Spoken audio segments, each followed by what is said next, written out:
എല്ലാവർക്കും നമ്മുടെ പുതിയ വീഡിയോയിലേക്ക് സ്വാഗതം.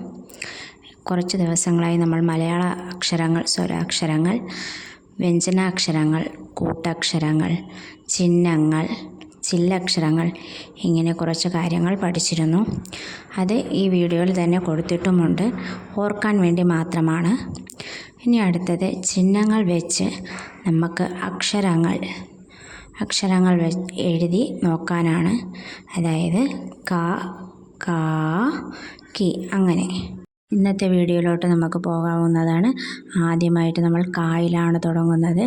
കാ വെച്ചിട്ടുള്ള ചിഹ്നങ്ങൾ ചേർത്താണ് എഴുതുന്നത്. അപ്പോൾ ആദ്യം കാ എഴുതി, അതിനുശേഷം കാ, അത് കഴിഞ്ഞിട്ട് കി, കി, അതായത് നമ്മൾ ഈ ചിഹ്നങ്ങൾ വെച്ച് പഠിച്ചല്ലോ, ചിഹ്നങ്ങൾ, സ്വരാക്ഷരങ്ങളുടെ ചിഹ്നങ്ങൾ പഠിച്ച് അത് തന്നെയാണ് ഇവിടെ ഉപയോഗിക്കുന്നത്. കീ. അടുത്തത് കു. നമ്മൾ പറഞ്ഞു നോക്കിയാൽ നമുക്ക് കിട്ടും. കൂ, കൂ, കണ്ടോ? കൂ. പറഞ്ഞു നോക്കണം. നമുക്ക് ഓരോ അക്ഷരങ്ങൾ കഴിയുമ്പോൾ നമ്മൾ അടുത്തത് ഏതാണെന്ന് ഒന്ന് പറഞ്ഞു നോക്കുമ്പോൾ കിട്ടും. കിർ, അതാണ്. നിങ്ങൾ തനിയെ പറഞ്ഞു നോക്കുമ്പോൾ കിട്ടും കേട്ടോ. Keir, K. അടുത്ത കേ, കേ, ഏ, കണ്ടോ? കേ. കൈ, കൈ, ഐയുടെയാണ് വരുന്ന കൈ. അടുത്ത കോ.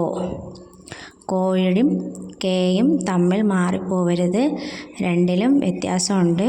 കോയ്ക്ക് ആ ചിഹ്നമുണ്ട്. കോ. അടുത്തത് ഇപ്പോൾ എഴുതുന്ന കോ. ഇവിടെയും കേയും കോയും തമ്മിൽ മാറിപ്പോരുത്. അത് കഴിഞ്ഞ് വരുന്നത് കൗ. നമ്മൾ ഔ ഇല്ലേ, ഔ, അത് തന്നെയാണ് കൗ.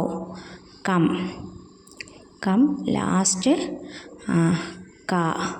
നമ്മൾ സ്വരാക്ഷരങ്ങൾ ആ അല്ലേ ലാസ്റ്റ് പഠിക്കുന്ന അത് തന്നെയാണ് ഇവിടെ. ഇനി നിങ്ങൾ ചെയ്യാനുള്ള വേറെ അക്ഷരങ്ങൾ വെച്ച് എഴുതി നോക്കുക. ഇന്നത്തെ വീഡിയോ നിങ്ങൾക്ക് എല്ലാവർക്കും ഇഷ്ടമായെന്ന് വിചാരിക്കുന്നു. വീണ്ടും അടുത്ത പുതിയ വീഡിയോയുമായി കാണാം.